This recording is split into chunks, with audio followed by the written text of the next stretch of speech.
ইরানের মাটিতে হামলা করে যেন নিজের পায়ে নিজেই কুড়াল মারল যুক্তরাষ্ট্র। আহত পাক যেমন শেষ মুহূর্তে ঝাঁপিয়ে পড়ে, তেমনি পাল্টা আঘাতে গর্জে উঠেছে তেহরান।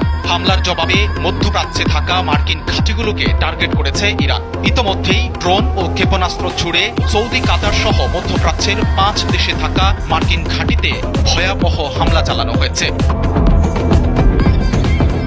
28 ফেব্রুয়ারি ভোরে ইসরায়েল ও যুক্তরাষ্ট্রের বিমান বাহিনী একযোগে ইরানে ক্ষেপণাস্ত্র হামলা চালায়। এরপরেই পুরো দস্তুর খেপেছে ইরান। দেশটির সশস্ত্র যোদ্ধাদের দল IRGC ইতোমধ্যেই ইসরায়েল সহ মধ্যপ্রাচ্যে ছড়িয়ে থাকা মার্কিন সামরিক ঘাঁটিগুলোতে প্রথম দফার ড্রোন ও ক্ষেপণাস্ত্র হামলা শুরু করেছে। তেহরান সাফ জানিয়ে দিয়েছে, তাদের মাটিতে আঘাতের পাল্টা জবাব হবে অত্যন্ত কঠোর এবং লক্ষ্যবস্তু হবে প্রতিটি মার্কিন আস্তানা।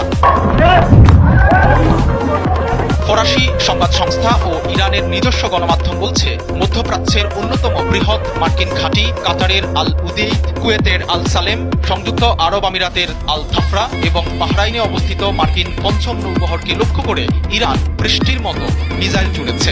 এই ঘাঁটিগুলো বছরের পর বছর ধরে ওই অঞ্চলে মার্কিন আধিপত্যের প্রতীক হিসেবে কাজ করে আসছিল, যা এখন ধ্বংসের মুখে।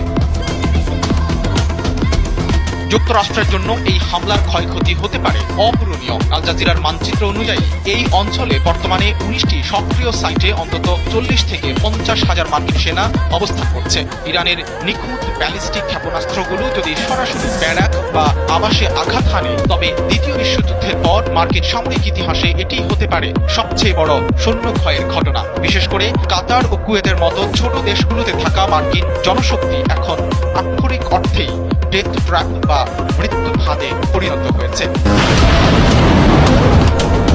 ইরান গর্জে ওঠায় সামরিক সরঞ্জামের দিক থেকে বড় ধরনের ধস নামার সম্ভাবনা রয়েছে যুক্তরাষ্ট্রের। কাতারের আল উদেইদ ঘাঁটি থেকে পুরো মধ্যপ্রাচ্যের বিমান অপারেশন নিয়ন্ত্রণ করা হয়। এখানে হামলা মানে আমেরিকার আকাশ পথের নিয়ন্ত্রণ হারিয়ে ফেলা। একইভাবে বাহরাইনের নৌ ঘাঁটি ক্ষতিগ্রস্ত হলে পারস্য উপসাগরে মার্কিন যুদ্ধ জাহাজগুলোর নিরাপত্তা পুরোপুরি